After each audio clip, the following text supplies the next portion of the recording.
mito? Ah, fala sério. Tem certeza? Juro que é verdade. Com André Cantoni do Blumencast. André Cantoni já com a gente aqui no estúdio. Cantoni, que bom que você tá aqui pra gente saber um pouquinho mais. Eu tô querendo saber quantos faltam ainda desses prefeitos aí. Falta alguns. Falta muito ainda? Falta alguns, Gi, mas hoje a gente vai matar 2. Não literalmente, até porque eles já estão mortos, né? Eu ia dizer, falei, como assim, cara? Pega esse corte, pronto, acabou com tudo agora. André, Gi e Pancho matam 2 prefeitos. Isso, pronto, acabou a nossa vida. Mas são 2 ou são 3 hoje? Vão ser 2, né? A gente vai trazer aí Jacó Alexandre Schmidt e o capitão Antônio Martins dos Santos, né? Então, primeiramente aí bom dia, né? Pro Pancho, pra Gi, pra toda a galera aí ligada no Jornal da Mix.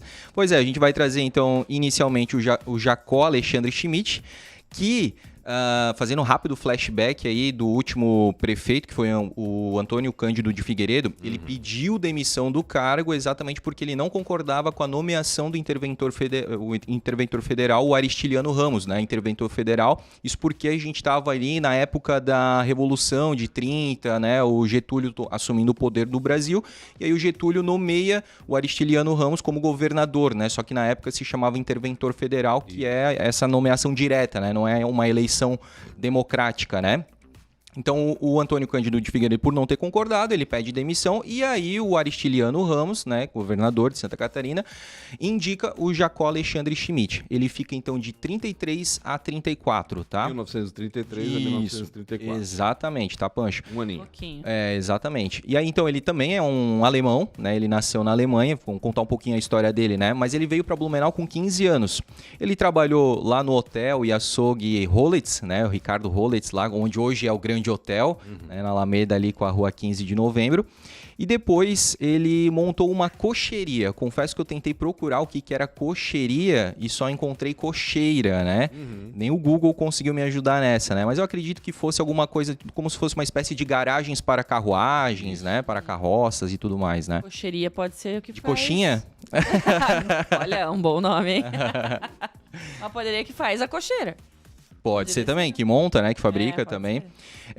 Ele era um empreendedor, tá? Porque ele também montou o Hotel Palmeiras, que fica ali na Rua das Palmeiras. Vou pedir até pro Heinz colocar a imagem 2, se ele puder, que a gente conseguiu trazer, não do Hotel Palmeiras, a gente trouxe uma foto do Hotel Central. Ficava aí também na Rua das Palmeiras, tá? A região da Rua das Palmeiras tinha muitos hotéis, teve muitos hotéis, principalmente aí nessa época, né? Porque o porto fluvial ali era muito forte, né? Então recebia aí todos os dias muitos turistas, comerciantes, viajantes, né? E ele também criou o Grande Hotel, mas não o que a gente conhece hoje, né? Isso foi lá em 1902. Vou pedir para o Heinz colocar outra imagem para quem está acompanhando a gente. Esse aí era digamos, um comercial, né? Uma publicidade aí do Grande Hotel de Blumenau. Na época, aqui já por outro proprietário, né? Já não era mais o Jacó Schmidt. E uma coisa interessante é que nessa descrição aqui fala os idiomas que eram falados no hotel. Eram 9 ao total, né? Então, a gente acha que é só agora, com a globalização, né? Que as pessoas precisam ir para outras línguas, né? Não, aqui já tinha essa preocupação também, né? Então, ele realmente foi um grande empreendedor. Vou pedir para o Heinz colocar a foto dele também, para a gente ter uma noção aí para quem está acompanhando a gente nas redes sociais. E ele também foi responsável aí por adquirir o primeiro carro funerário da cidade, né? Até então também, já que a gente falou de carruagens, né? Os caixões eram levados até os cemitérios por carruagens. E aí ele compra o primeiro automóvel mesmo, né? Funerário para fazer esse traslado aí dos caixões, tá? Ele terminou então o mandato, né? De forma praticamente trágica, porque foi aonde o Aristiliano Ramos fez o decreto de desmembramento, que a gente já falou num Juro que é Verdade específico aqui, né? Em 1934. E gerou muita repercussão, muita indignação do povo de Blumenau. Surgiu até um movimento, né, chamado Movimento Blumenau Unido.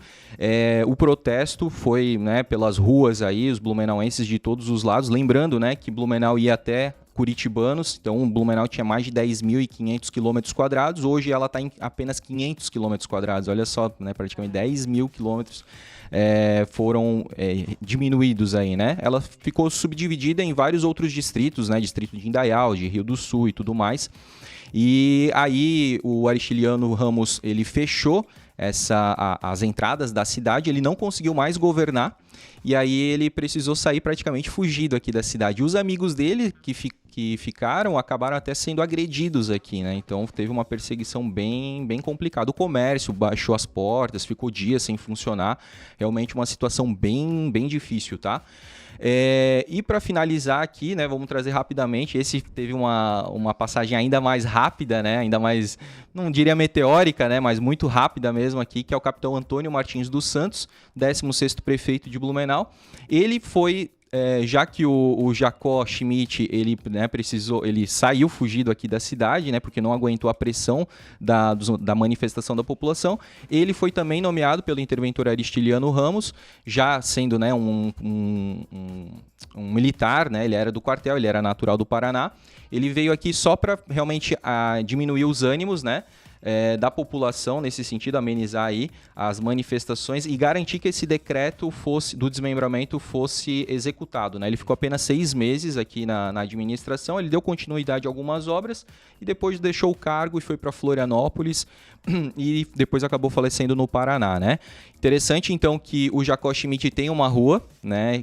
Lá mais ou menos entre a rua João Pessoa, Marechal Deodoro, que inclusive é uma transversal com outro prefeito, que é o Guilherme Schiffer, que a gente já falou dele aqui.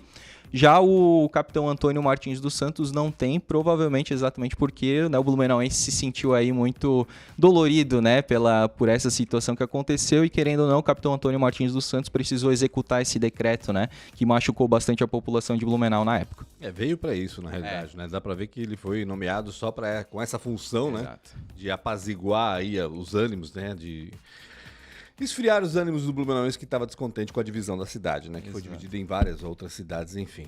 Maravilha. No próximo bloco não, né? No próximo Júlio que é Verdade, falaremos de quem? Pois é. Nóbrega, né? Isso, João Gomes da Nóbrega, exatamente. João Gomes da Nóbrega. Eu acho que daí vai ter mais um também que eu vou trazer talvez em 2 aí. Entendi. O João Gomes acho que ficou por mais um tempinho, mas o pessoal tem ficado pouco, né? Ficou menos de um ano também o João Gomes da Nóbrega, tô vendo aqui. Menos de um ano ele ficou na prefeitura e depois tem o Germano Beduschi. Isso, eu vou trazer os dois no mesmo Juro que é Verdade daí. O Germano que teve 2 mandatos. Duas passagens, né? Em 35 e 36, depois em 46 e 47, mas também sempre períodos muito curtos, né? Exatamente. Acho que quando era nomeado pelo intendente, a coisa era mais um oba-oba. Vamos nomear esse aqui, agora vamos Vai lá tapar um buraco. Vai lá tapar um buraco. Esse aqui tá e depois impopular, vamos tirar ele e vamos colocar outro. Bem assim. Vai, né? Porque... É interessante também que a gente tá falando aqui de algumas situações bem complicadas, tanto a nível Brasil quanto a nível Blumenau, né? A gente começou lá na época da proclamação da República, teve muito idas e vindas, né?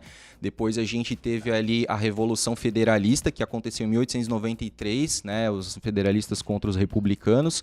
Depois a gente tem aí em 1930, que é a Revolução de 30 daí, que é onde Getúlio Vargas sai do Rio Grande do Sul para tomar o poder, né? No Rio de Janeiro. E aí a gente desemboca aí nessa revolução aí na revolução, não é uma revolução, né, mas nessa manifestação muito grande que teve aí com o desmembramento. E falando rapidamente, já que a gente tem um tempinho, por que teve esse desmembramento, né? Foi uma represália do Aristiliano Ramos, interventor federal, porque Blumenau votou em peso, em maioria, para deputado, né, no Partido Republicano. E o Aristiliano representava os liberais. Então, como uma represália, ele fez essa divisão exatamente para que Blumenau perdesse tanto a parte de força, né, política que tinha aqui, quanto também da parte econômica, né? Então, a política aí fazendo vítimas. Enfim, também não sei se seria muito, como é que a gente pode dizer assim, muito viável ter um município do tamanho que era antigamente, né? Talvez isso, de certa forma, natural ocorreria, né? Mas na época foi uma verdadeira apunhalada nas costas do blumenauense. Maravilha. Se você perdeu aqui informações sobre os prefeitos de Blumenau, pode vir assistir daqui a pouquinho lá no nosso YouTube, no @MixBlumenauOficial e também lá no @Blumencast, né? Vai estar todos esses cortes aí com a participação do André Cantoni aqui no Jornal da Mix. É isso aí, gente. Exatamente. Uma ótima segunda-feira para você. Até a semana que vem, André. Até semana que vem. Um abraço para todo mundo e até lá. Até mais, André. E um abraço para todo mundo também, porque o Jornal da Mix vai ficando por aqui. São 8h02 já. Amanhã a gente volta a partir das 6h30 da manhã com mais informações para vocês. E, claro, esperamos a companhia de todos aqui. Um abraço a todos. Jornal da Mix. Oferecimento. Você pode estudar ainda esse semestre. Graduação EAD é na UniaSelv. O EAD mais perto de você. Toyota, agora é Barigui e Tarpan. A sua concessionária Toyota para Blumenau e Rio do Sul. E Cooper Super. Compre online em minhacooper.com.br.